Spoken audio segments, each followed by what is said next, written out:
Hey everyone, welcome to Mark's Finance and Fitness. Today I want to discuss a new holding that I started. As you know, my last couple videos have been about a surgery I went through and why I took a break. But during that break, I opened two new positions in my portfolio.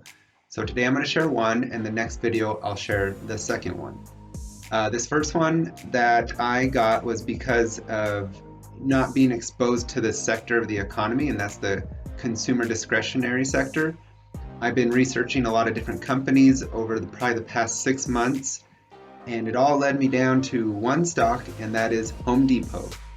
The reason why I chose Home Depot is for a few reasons.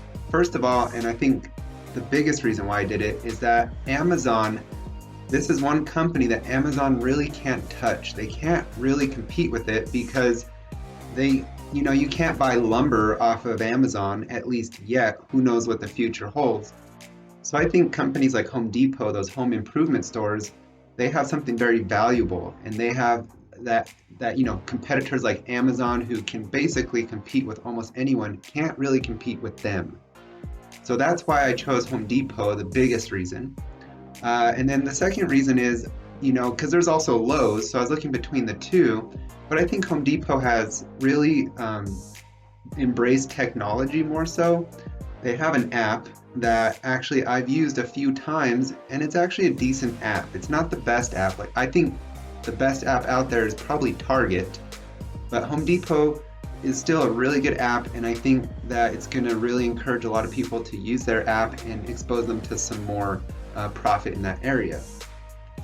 About 6 months ago, I used the app to buy blinds for the whole house, and it was very easy to use. They even had tutorials, little videos on how to measure for the blinds.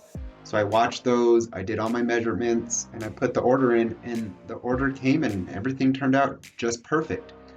So I have very good confidence that they're going to keep embracing the technology and integrating it into their business, which is the second reason why I decided to choose them. Of course, there's other good reasons. I feel that the home improvement sector is strong and will be strong for a long time. Due to the pandemic, there was a huge, shutdown of businesses, but a few remained open and prominent, and Home Depot was one of those. And they really cashed out on that pandemic. A lot of people started renovating their houses. As we know, the housing market has skyrocketed, and houses are going like hotcakes. So in 2020, their revenues were 19.9%. That's virtually 20%. They had an increase in revenue, where historically their revenue goes up about 6.9%. That's a huge difference. That is blowing things out of the water. Now, I don't expect them to really hit that 20% going forward, but I still think it's going to be stronger than that 6.9% because the housing market is still very strong, and I think will be for time to come. I see a lot of friends and family that are planning on selling their homes in order to, take advantage of the high prices, and they're going to be doing some renovations in order to get it there. I also still see a lot of people just renovating their homes in general because they see the neighbor doing it. So it's become very popular to do that, and I think that that's going to hold strong for quite a while. It might slow down a little bit, but I think that's going to hold strong for quite a while. And so these things all really geared me towards buying Home Depot. And some of another good thing about the pandemic was, a lot of new customers probably flocked to Home Depot, and probably Lowe's too.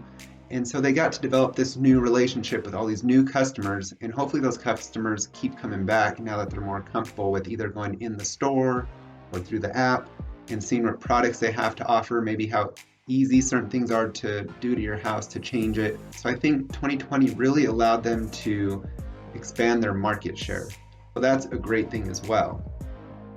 And some of the cons about Home Depot potentially are that the cost of goods is going up, and that's probably going to hurt Home Depot's bottom line a little bit. But I don't think I see that as too much of an issue because people right now are going to want to do most of the projects they can themselves instead of hire, an expensive contractor. So I don't think the increase in prices are going to hit them too hard, but it will be a factor. But I'm not too worried about that.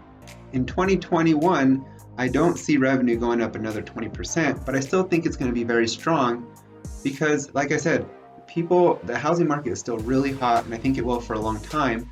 But let's say one of the, critiques to Home Depot is, well, now that, the economy's opening back up and people are probably going to start traveling, they're going to want to spend their money on basically anything else than what they've been doing this last year, which I still think there's going to be plenty of people, remodeling and doing house stuff, but I do think it will slow down.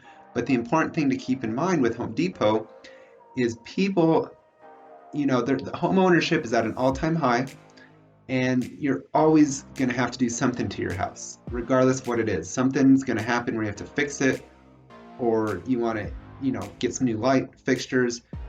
So I think with the strong housing market, high ownership nowadays, that it's still going to be very strong, and there's nothing to worry about as far as Home Depot being hit in any very hard, drastic way. But I do think things will slow down a little bit over the next year. So let's talk about the price of Home Depot. What I recommend, will I be buying, so on and so on. So I started out buying 3 shares of Home Depot, and my average is 266 per share. And I got kind of upset with myself because the price dipped down to about 250 a share, and I was going to buy a few more shares, but I had my surgery coming up, so I thought I better hold off and, see how much it's going to cost and everything. But man, I wish I would have bought, because and that was on March 4th, it was about 250. Now on April 16th, it's up to 328 a share. That's $78 it shot up in a very short time frame. And it's one of those things, I think everyone goes through it, we're like, man, I wish I would have jumped in, but you just never know. Fidelity has their valuation through the tariffs valuation at about $299 a share. And right now the stock is at $328, so almost $30 above what they're saying the stock should be valued at. So here's what I'm planning on doing. Home Depot is going to be a long-term hold for me. I think it's a solid company, and it ain't going nowhere. It'll probably be here when I'm old and gray. And so what I'm going to do is see what happens come fall and winter, when, housing probably might slow down a little bit. They always say spring's the most hottest time to, that homes sell and that people buy. And in the fall, it kind of slows down because kids are going back to school and stuff like that. And since there are going to be probably more kids going to actual in-person learning, I don't think there'll be that much home purchases going on like there has been. And I think that will slow down possibly people going to their home improvement stores like Home Depot.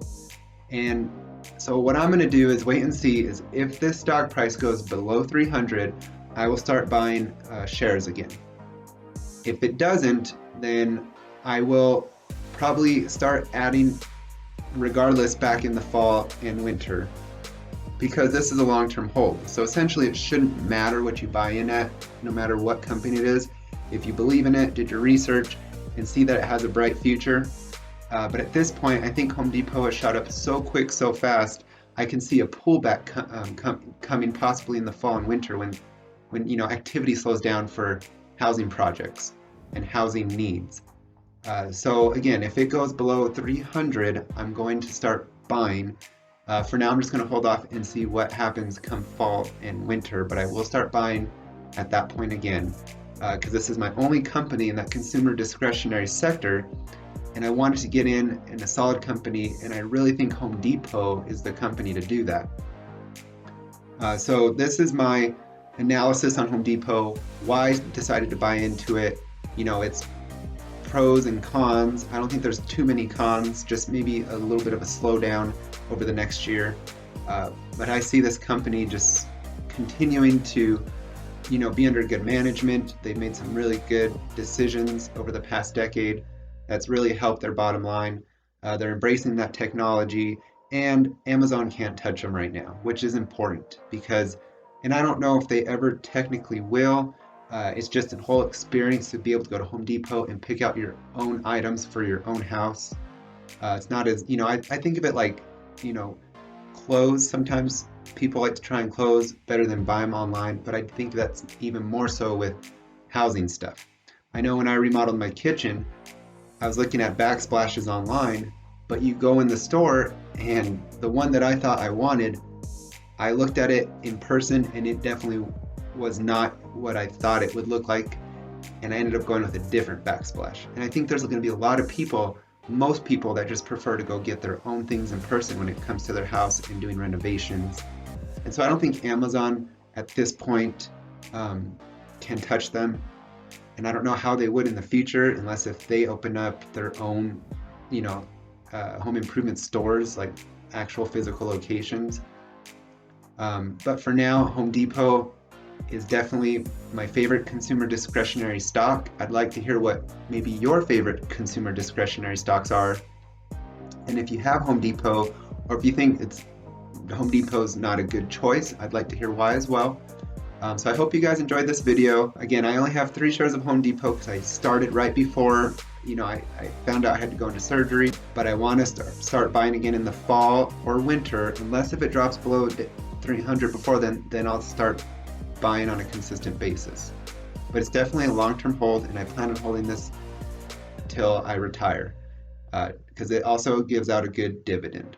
And so with that said, guys, I hope you have a good rest of your weekend, whenever you're watching this video.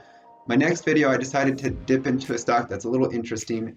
I know I like to focus more on dividend stocks, but I think at my age in my 30s, it's good to have a mix of growth and dividend stocks. So I decided to go with a potential growth stock. It's more of a speculative stock, and I'll be excited to share that with you guys and why I decided to buy into it, because I've been thinking about it for a long time and did my research. And so it'll be a fun video next time as well. So you guys, we'll talk to you next time on Mark's Finance and Fitness.